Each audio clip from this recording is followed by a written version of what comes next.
JFKustomsTV. You met Doug when he came to pick up his 1967 Chevelle. We had a little comic relief courtesy of Calvin.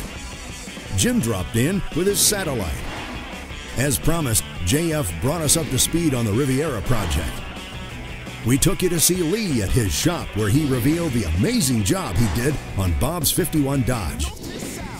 Next episode, we'll introduce you to Gord and his 67 Shelby Mustang project.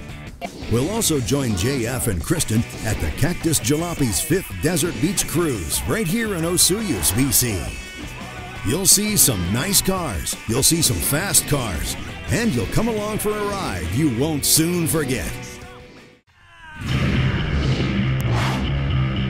In an automotive world full of people who want to be heroes, there's a young Canadian team that has impacted the industry at a whole new level.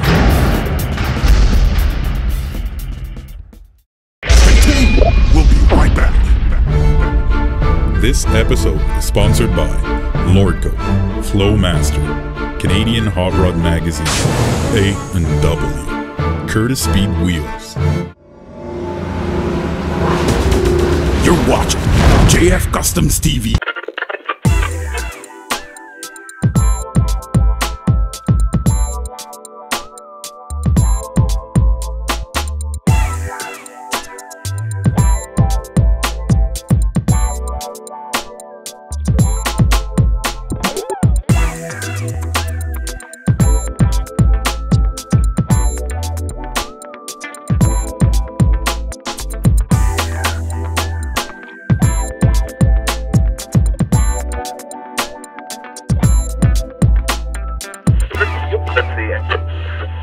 Alright guys, this week we're going to introduce you to Cactus Jalopies, and we're going to show you as well the beautiful California style weather we have here in Osoyoos. So we're going to let the camera roll, and you guys will be able to see all the nice cars that were involved with our small car show. And we'll show you all the different activities that we had during that weekend. But first, I'm going to introduce you guys to Gord and his Shelby Mustang project.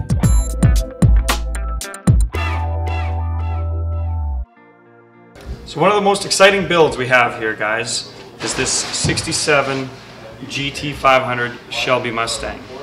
What makes it exciting to me as a builder is that my friend Gordon here decided he didn't need it to be stock. He didn't need it to be numbers matching.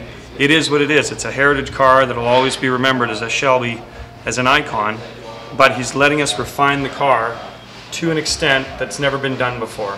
What we're trying to do, I think, in my head, is build the finest, most refined GT500 on the planet. And Gord, what motivated you to do this?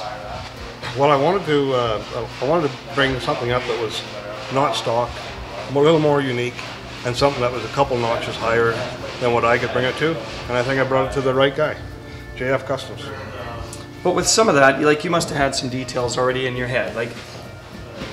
What made you choose this power plant, and what is it? Well, it's a 427 side loader that came with the car, not stock original, but an aftermarket.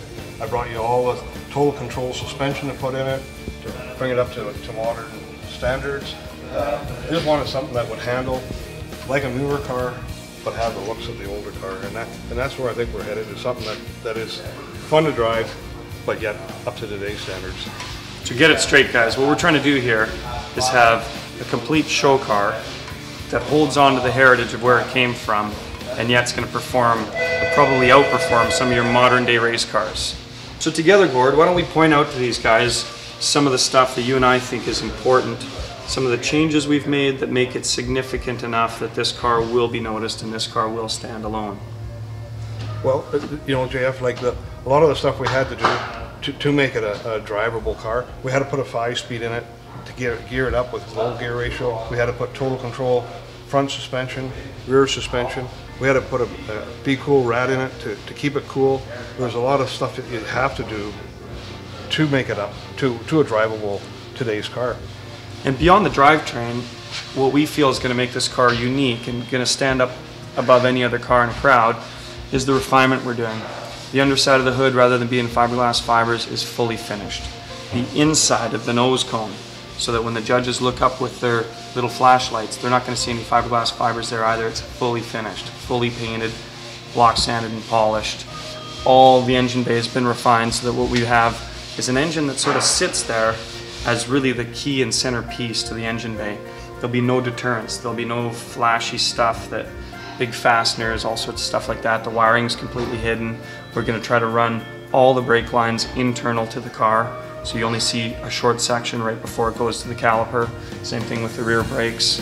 Now, what about the exhaust? How did you and I come up with that? Because I think it was just sort of a mix of our ideas, and we ended up with that really cool exhaust that you see in the back. Well, I think going to a couple shows, getting some ideas, wanting something a little bit different, and there again, the 69s, the 70s Shelbys had the exhaust coming up out of the back, and it looked good. So something that we built on, it looked good and kind of practical. And we've done it a few times in the past where we do what I call through body exhaust, and I think exhaust on a car really has to give a presence. The hood's closed, you can hear the car, that's what the exhaust does for us. But when it makes a visual impact, it tells you the car's got some horsepower to back up the looks. That's what's important.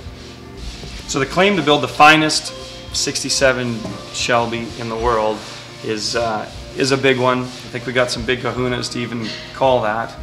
But where we started is basically from the bottom up. Right, Gord? Right, yeah. Being a unibody car, we had to weld it up. We had to get some strength to it, had to put some frame connectors in it, and we had to get something that would hold on the road and hold the horsepower. So the whole bottom of the car, what we're trying to say is we've added subframe connectors. That's the only thing we've modified on it as far as pieces, but visually speaking, we've spent countless hours making sure every seam was welded, every overlap panel was welded, every butt panel was welded fully, and that allowed us to have a perfectly finished bottom of the car. We've got the original bumps, we've got the original holes for the seats to be mounted, we've tunneled them. We're just refining every bit of the car, making every little square inch better than it was, and hopefully the best that it can be. So building a car of the caliber that we're working towards here, it's not usually just our shop that has to make that happen. We got some guys in the background that have supported us. Lee Baxter's already been here 3 times to make some key decisions on how the bulk of the interior is going to come together. We've got our buddy Mike Curtis in California. We're going to get him to machine up some headlight rings, going to get him to machine up some really key pieces. We don't need a lot of them, we just need enough of them to be great that they'll stand up and make the car of the next caliber, sitting up on the top shelf. You're watching JFKustomsTV.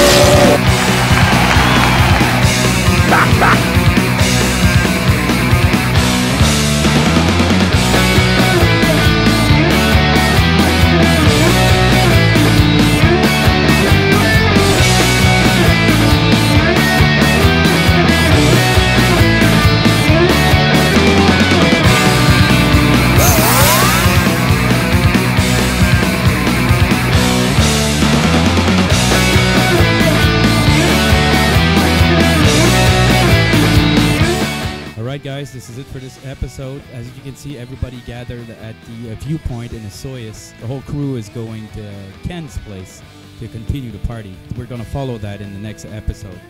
We are as well going to show you footage of the Tuesday's car show in Victoria and have a special interview with Vic Edelbrock.